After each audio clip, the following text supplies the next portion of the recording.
হরে কৃষ্ণ বন্ধুরা, রাধারানী কিচেনে আপনাদের স্বাগত। আজ চলে এসেছি আবার একটা নতুন রেসিপি নিয়ে। আজ আমি বানাবো ফুচকা। তবে এগুলো আসল ফুচকা নয়, কিন্তু দোকান থেকে এনে বাড়িতে তেলে ভাজতে হয় যে ফুচকাগুলো, সেই ফুচকা। তবে বন্ধুরা, আজ আমি দেখাবো আলু মাখায় আর তেঁতুলের জলে আমরা কি কি মশলা ব্যবহার করি। তবে চলুন বন্ধুরা, শুরু করা যাক আজকের রেসিপি। বন্ধুরা, আমি প্রথমেই আলু সিদ্ধ করে রেখে দিয়েছি। এখানে আমি খোসা সমেত আলুগুলো সিদ্ধ করে নিয়েছি। এবার আলু থেকে খোসাগুলো ছাড়িয়ে নিচ্ছি।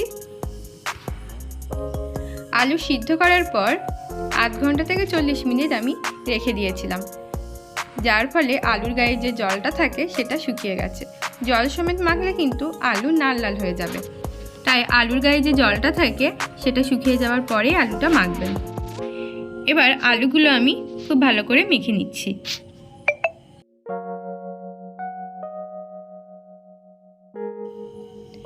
আলু খুব ভালো করে মাখা হয়ে গেছে।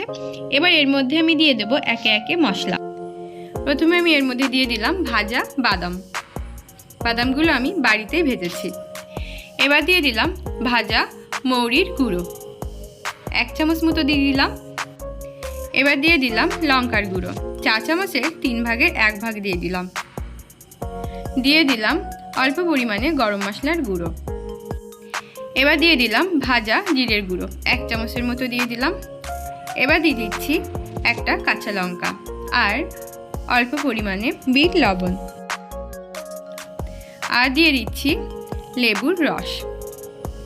আলু মাখায় অবশ্যই আপনারা সব ভাজা মশলা ব্যবহার করবেন, তাহলে আলু কিন্তু খেতে খুবই ভালো লাগবে। এবার আমি দিয়ে দিলাম সিদ্ধ করে রাখা ছোলা। এবার লঙ্কাটা দিয়ে আলুটা মাখিয়ে দিচ্ছি। আমি এখানে অল্প পরিমাণে ঝাল ব্যবহার করছি, তবে আপনারা যদি বেশি ঝাল খেতে চান তাহলে আপনারা বেশি লঙ্কা ব্যবহার করতে পারেন। এবার সব কিছু একসাথে মিশিয়ে নিচ্ছি।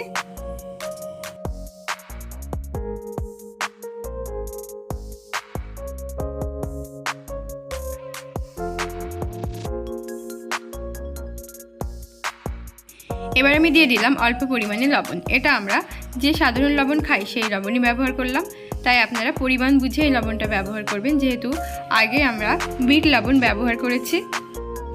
এর মধ্যে 2-1টা বাদাম আমি ভেঙে দিচ্ছি।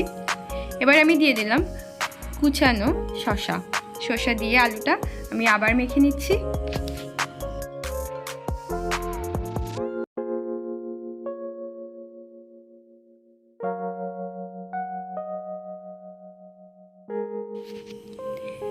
আলু মাখাটা রেডি হয়ে গেছে। কি বন্ধুরা, দেখে মনে হচ্ছে তো দোকানের ফুচকার আলু মাখার মতো হয়েছে। এবার তেঁতুল জলটা রেডি করে নিচ্ছি। জলের মধ্যে তেঁতুল দিয়ে দিয়েছি। তেঁতুল ভালো করে জলের সাথে মিশিয়ে নিচ্ছি।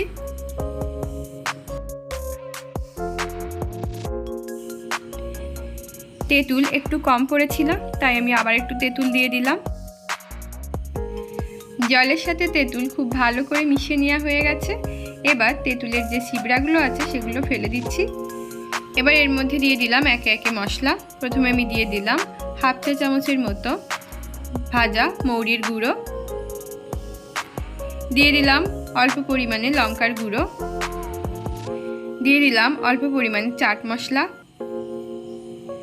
দিয়ে দিলাম অর্ধেক লেবুর রস,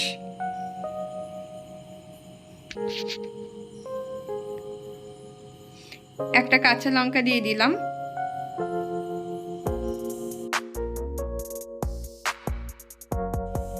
দিয়ে দিচ্ছি পরিমাণ মতো বিট লবণ। আপনারা অবশ্যই বিট লবণই ব্যবহার করবেন, নাহলে তেঁতুলের টকটা কিন্তু খুব পরিমাণে গালে লাগবে। বিট লবণ ব্যবহার করলে তেঁতুলের টকটা অনেকটাই কেটে যায়। বাইরে ফুচকার দোকানে কিন্তু বিট লবণই ব্যবহার করে। তেঁতুলের জল রেডি হয়ে গেছে। লেবু থেকে রস বার করে নেওয়ার পর লেবুটাও এর মধ্যে দিয়ে দিয়েছি, যাতে দেখতে ভালো লাগে। এবার আমি ফুচকা ভেজে নেব। কড়াটা প্রথমে ভালোভাবে গরম করে নিয়েছি, তারপর কড়াইয়ের মধ্যে সাদা তেল দিয়েছি। তেলও খুব ভালো করে গরম করে নিয়েছি। এবার এর মধ্যে আমি দিয়ে দিচ্ছি বাজার থেকে কিনে আনা ফুচকা। দেখুন বন্ধুরা, কি সুন্দরভাবে ফুচকাগুলো ফুলে উঠবে।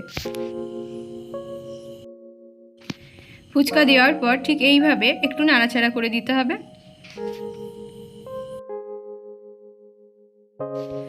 বন্ধুরা, আপনারা দেখতেই পাচ্ছেন ফুচকাগুলো ফুলতে শুরু করেছে।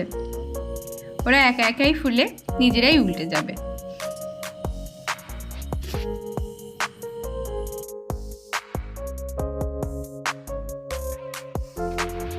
কত সুন্দর করে ফুচকাগুলো সব ফুলে উঠেছে। এবার এগুলো একটু উল্টে দিলাম। ফুচকাগুলো ভাজা কমপ্লিট হয়ে গেছে। এবার এগুলো আমি তুলে নিচ্ছি।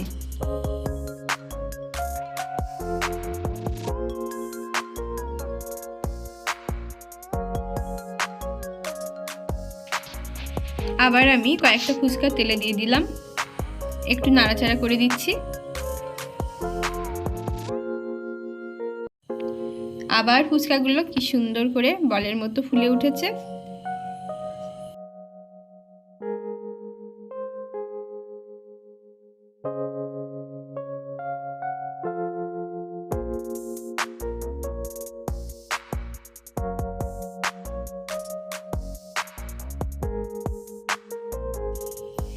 একই রকম করে আমি সব ফুচকা ভেজে নিলাম।